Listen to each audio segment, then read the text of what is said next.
Welcome back to another mock draft here at All Things Football. Today we are tackling not America's team, the Dallas Cowboys. Chase, how you feeling? I'm feeling good. We talked on the past ones. I'm a Packers fan, but I'm also kind of secretly a Cowboys fan. I love Jerry World. We them boys, I guess that's what I want to say. And Chase and I are no longer blood relatives.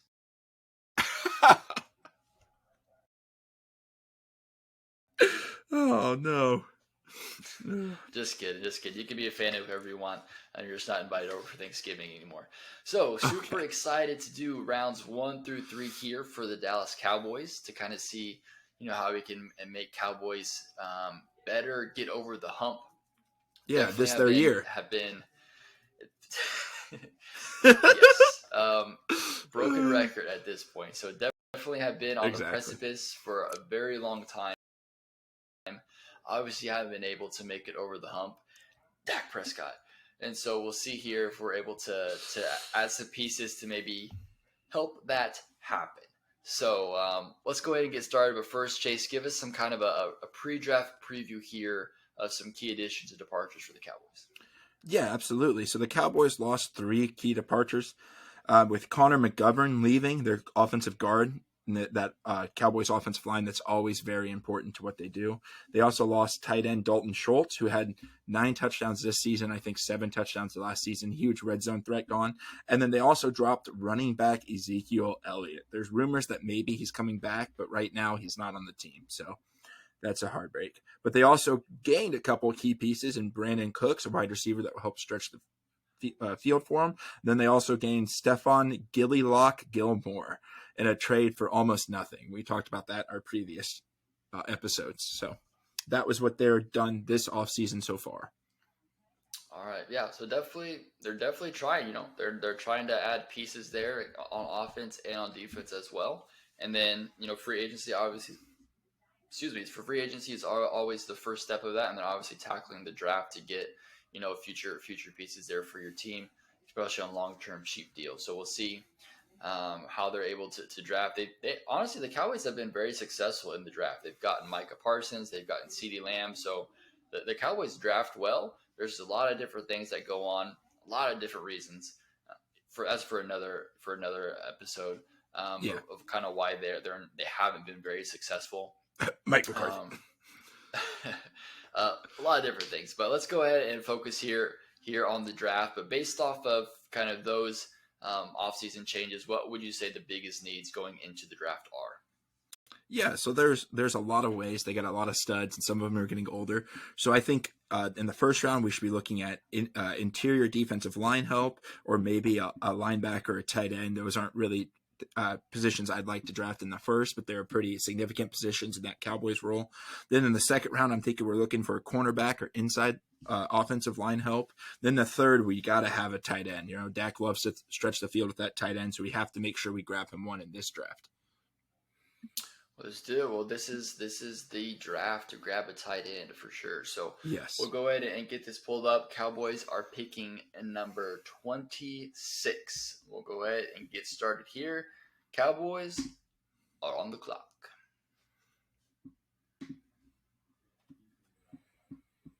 There you go. The tight end right there is for you. Dalton Kincaid, you're tight end number 1.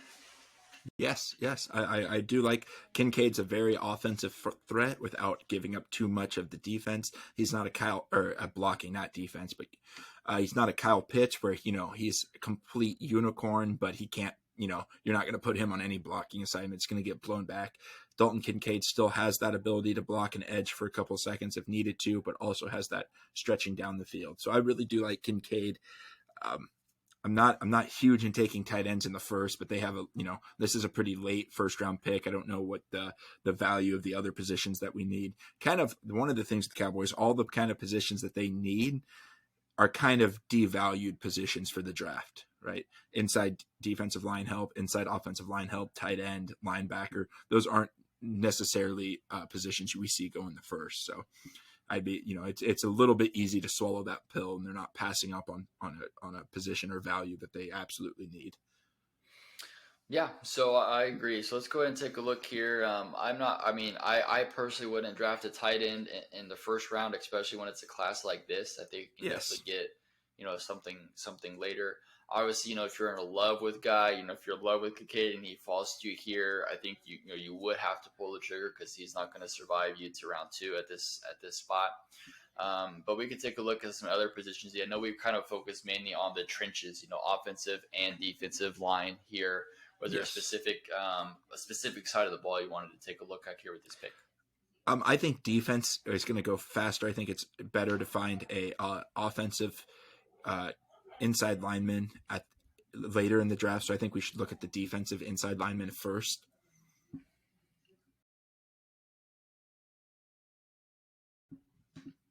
Let's do it.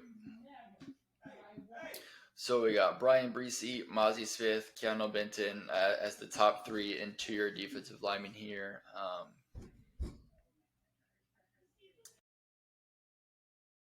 That we're looking at. Yeah, I really like Brian Breesy a lot. Out of Clemson, I know he was a 5-star recruit when he was coming in. This, the scheme didn't fully work out for him. I don't think he was set up for success like he could have been, but I think he did the best that he could. I think he has a lot of potential and a lot of upside.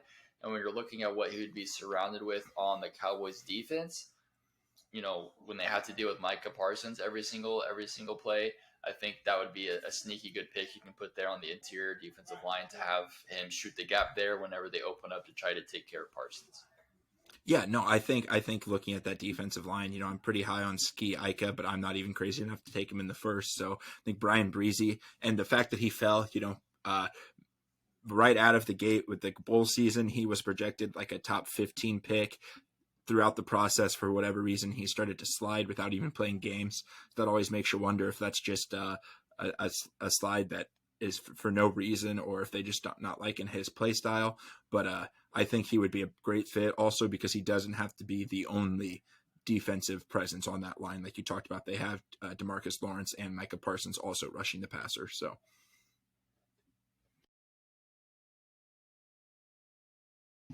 Yeah, I'm so I good think with.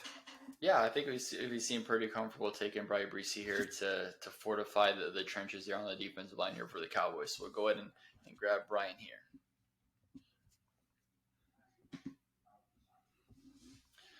Pick number 58. So we've got our defensive line set here.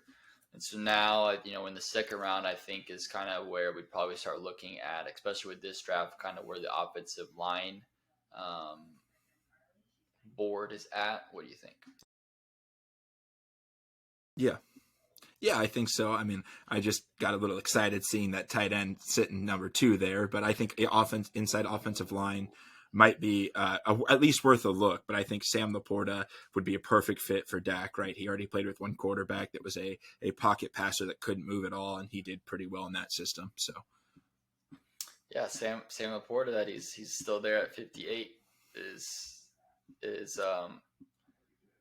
kind of shocking. He's kind of fallen that way, but that just yeah. shows how deep that position class is. So we can go ahead and take a look here. You said you want to take a look at. I mean, we got some great interior offensive linemen still here Oh available. yeah, we do. Steve Avila, Luke Weipler, very very good interior offensive lineman here. So whenever if these players are here, as much as you want a guy like Sam Laporte, I think you definitely have I to agree. value where these linemen are at here for sure. Yes, I agree 100%. Seeing Steve Avila and Luke Whippler, it's, you pick whether you want a guard or center. They kind of need them both.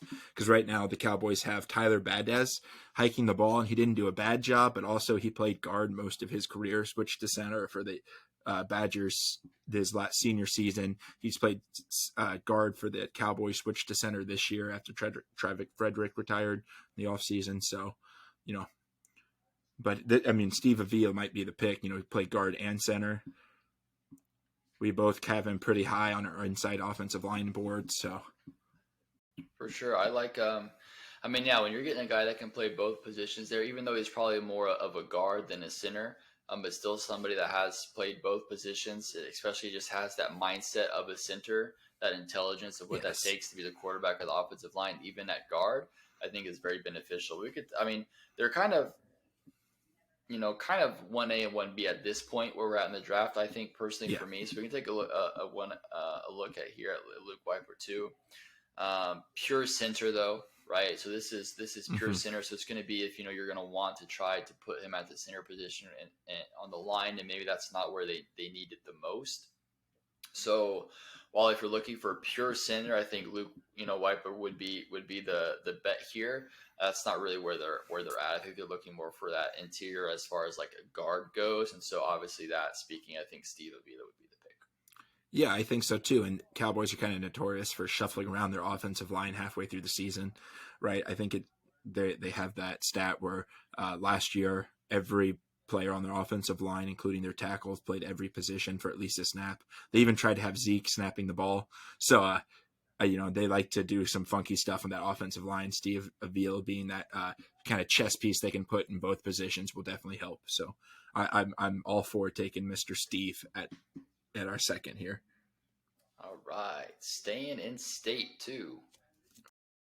Oh, you In love the to in see the that. in the Dallas area too. He doesn't have to go very far. He just gets to ride his bike on over. All right, so last pick here, round number 3, pick 90, and so we've taken the trenches. Right, we've invested in the Yes. trenches, defense and offensive trenches. It's turned out well for us here so far. So now the board is here. Obviously, we said tight end is an important position. So I think here is when we're going to probably start looking at the tight end position to see what's kind of fallen to us here. Mm. Luke Shoemaker out of Michigan.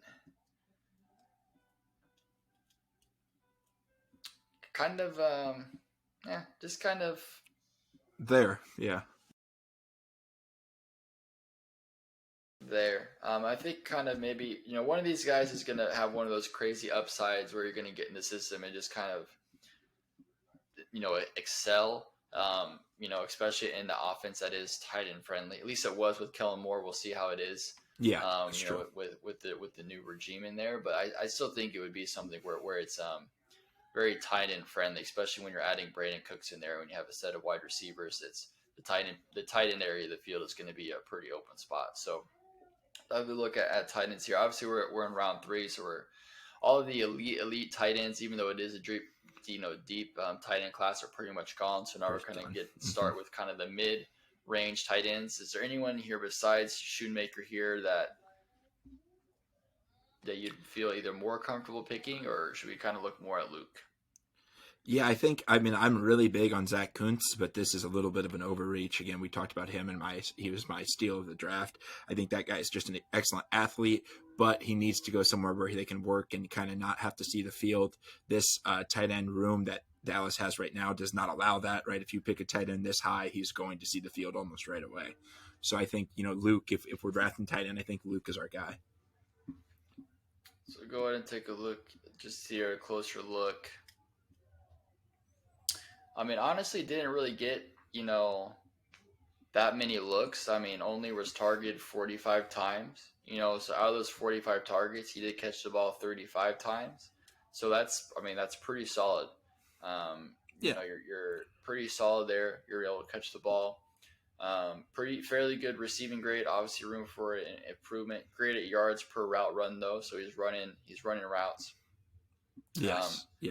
And so obviously, tight end is a need here of importance. I think if we get any lower here, obviously the quality of tight end is going to drop. You're going to hope somebody like Kuntz is going to be able to hit, not for sure. So as far as getting that,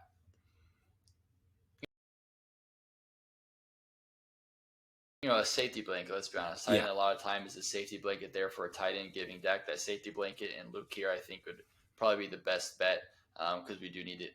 We do need a tight end here for sure. Yep. I agree. Right. We've got to take what the board dealt us, and the board deals us Luke, and that's not really a bad thing. Luke's a good player, and he's huge, right? There's that viral video that went around with Bryce Young walking into the combine, and Luke was the guy next to him, and they listed Bryce as like 6'1" walking to the combine, and Luke had to be like 7 foot if Bryce was 6'1". So I think he's actually like 6'5", but so he's 6'5". 6'5" there. So he's a big Mm-hmm. Um, Yep. so I like it. Let's go ahead and draft Luke here. I like it.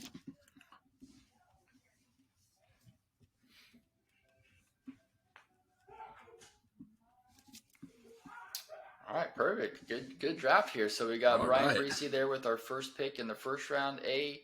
Steve Avila, guard, in the second pick, A minus. Then Luke Shoemaker there for a B minus for an overall draft grade of A minus. So looking at it here, I mean, I think based off of the pre-draft needs that you talked about, what their biggest needs were, I think we hit it right on the head. We invested in the Yes. trenches, great quality players on the trenches, and as well as adding that tight end position there for Dak Prescott. And so I don't. I mean, honestly, obviously, you probably would have liked to have somebody, a different tight end. Maybe somebody like Sam Laporte if he could have fallen a little bit farther, or something like that. But Luke is going to be a quality guy. But I don't think the board could have probably fallen any better, honestly, especially with the first two rounds. Yes, I think so too. Right? We talked about our draft needs, and we were able to knock out all of them with very quality players for the round that we drafted in. Right? Steve Avail, I was surprised that he was still there. I think he'll go a little bit higher, being it's kind of a weaker inside offensive line class, and he's one of those premium guys. So getting a premium guy in the second round is always a win. And Luke might not be as dynamic as some of those top guys, but I think he has a chance to stand out as the tight end, as we already talked about. Hopefully a very tight end friendly system, and Dak likes to get the ball down to his tight end, so he could blossom. You never know. So I'm kind of liking this draft. Cowboys kind of an easier team to draft for since they've already hit on so many drafts in the past, right? They don't have a lot of people bouncing out of their team too much. I like it. Yeah, super not like what I refer to as a draft needy team where they have to come in and like absolutely hit with their picks, like no matter what, to get Yeah. better. Obviously, you want to hit with your picks 100% of the time, right? That's the whole point of it. But most of the time, you're not going to. That's just the nature of the draft. That's one of the reasons why I love the draft, just because you never Yes. know. First rounders can bust, seventh rounders can be Super Bowl champions. Um, and so that's just the beauty of the draft is you really never know how it's going to shape up in the future. But as far as our draft here that we did with those three quality picks, I think they add instant help to the Cowboys. People that can make the Cowboys, contenders this upcoming year. We them boys. I try to hold it in, be unbiased as possible, but in case you haven't noticed, I really dislike the Cowboys, but definitely picked them to get better, and so those good quality picks. But Cowboys Yes. fans, let us know here in the comments. Give us your mock draft of the Cowboys. Let us know your picks. Maybe you would have went different. Maybe you would have valued an offensive line in the first round, defensive line in the second round, get a tight end earlier. Maybe you would have took Laporta there. Definitely let us know your kind of draft strategy, what you would have done. Also, make sure to check out our other 2023 mock draft videos. Absolutely. Keep subscribing. So make sure you subscribe. Turn on notifications so when we post these mock drafts, you're notified right away. Definitely appreciate the love so far. Keep watching. Excited to bring you more content. So that's it for us today here on All Things On Football. All Things Football.